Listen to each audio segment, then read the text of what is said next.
How good did that feel? How important was that for the organization? Yeah, it feels good. Like you said, it's a great start, obviously.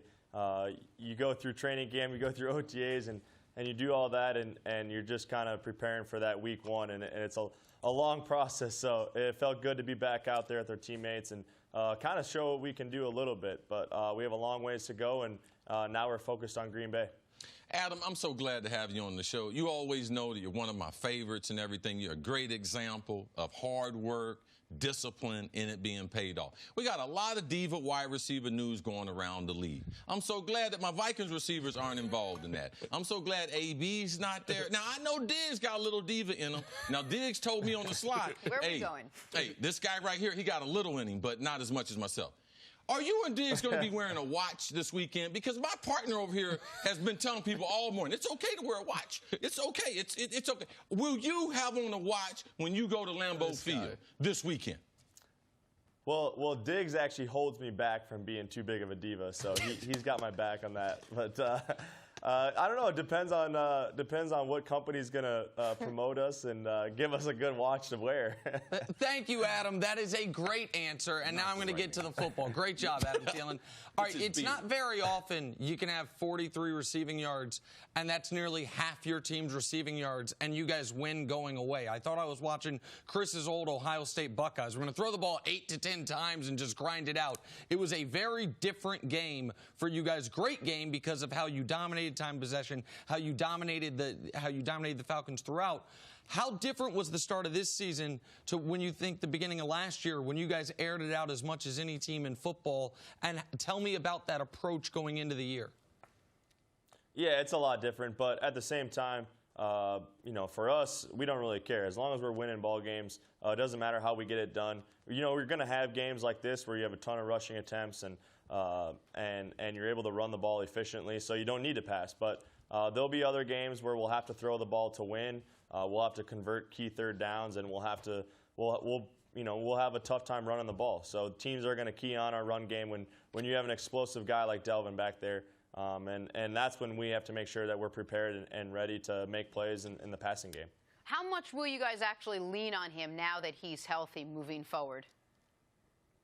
Well, I mean, you saw it on Sunday. I mean, he's such an explosive player. He's such a great teammate, and he can do so many things. He not only is a great running back, but he can also spread out, and he can catch the football as well. So we're very fortunate he's on our team, and there's no doubt we're going to ride his coattail. We're going to be keying heavily on him and relying on him to help this team get to where we want to be.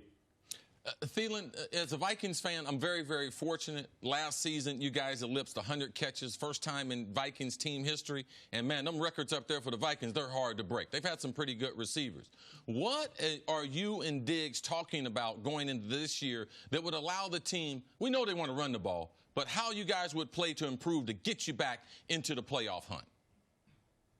Yeah, I think Diggs and I, mindset's always been very similar, and we talk about it a lot. We're going to come out here, we're going to do our best. Whatever play is called, we're going to go win. And even if we know we're not getting the ball, we're going to go show that we can get open and that we're open on every play. So the coaches, the quarterback, our team has confidence that if we do need to throw it, that we'll be open and that we'll be ready. So that's kind of our mindset. We're going to go try to win on every rep and prove that we can do that at a high level week in and week out. All right, a couple things about this weekend's game against the Green Bay Packers. First of all, Chris has said when you play for the Vikings, when you get the schedule, one of the first things you're looking at is what month are we playing in Green Bay? So I'm sure a bit of a relief for you that it's early as opposed to late. But maybe more importantly, they're on national TV to start the season, so they get a few extra days to prepare for you guys. And you have to have seen a drastically new and improved Packers defense as opposed to what we'd seen in recent years. Your thoughts on the challenges the Packers can propose from a defensive perspective this season? Yeah, it's a totally different look than they had the past few years. They have guys on the outside that are aggressive. They have a lot of guys mixing in that they kind of keep them fresh and healthy. And they have some veterans, too, that have played a lot of football, so they understand the game. They understand route concepts, things like that. So they have a lot of guys that have a lot of experience in this league, and it's going to be a good challenge for us. So we're excited about that. We know that it's going to be there's no easy games in this league, and especially when you're playing Aaron Rodgers and obviously, like you said, a new and improved defense. So it should be a good challenge for us, and we're excited to start preparing for that. No easy games and no easy teams in your division. The NFC North is a good competitive division this year. Who do you guys see as your biggest challenger? Do you think it's the Packers? Is it the Bears? Who do you guys look at as your biggest challenge? Yeah, we were talking about that the other day, just watching some of these games. We were able to pretty much watch all the teams in our division because they played at different times. So there's some really good football players and some really good teams in our division. And I can't, it's week one. You can't really say who's the best. But we know we're going to have a challenge week in and week out, and we got to play those guys twice, each team twice. So we know we're going to have a challenge. We know that we got to prepare, and we know that how important these divisional games are. Well, Adam, you know this. I'm jealous of you for several reasons. One, you're playing with my favorite team. Number two, if I come back for one game, I got to play in U.S. Bank Stadium. Number three, man, that type of money that the wide receivers are making. But, by the way, that's no big deal. But my favorite place to play, if it wasn't U.S. Bank Stadium, would be in Lambeau Field.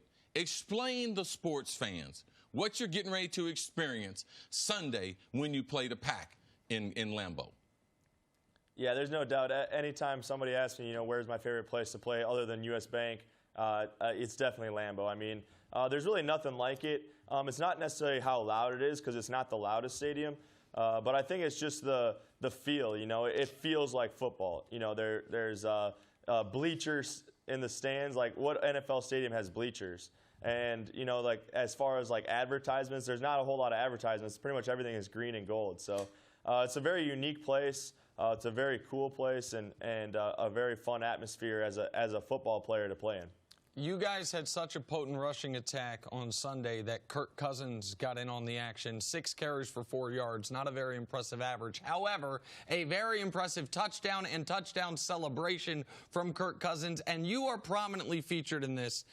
Can you walk me through what we're seeing here and the inspiration and the choreography that went into this, Adam? Don't hold back, Adam. Give us details.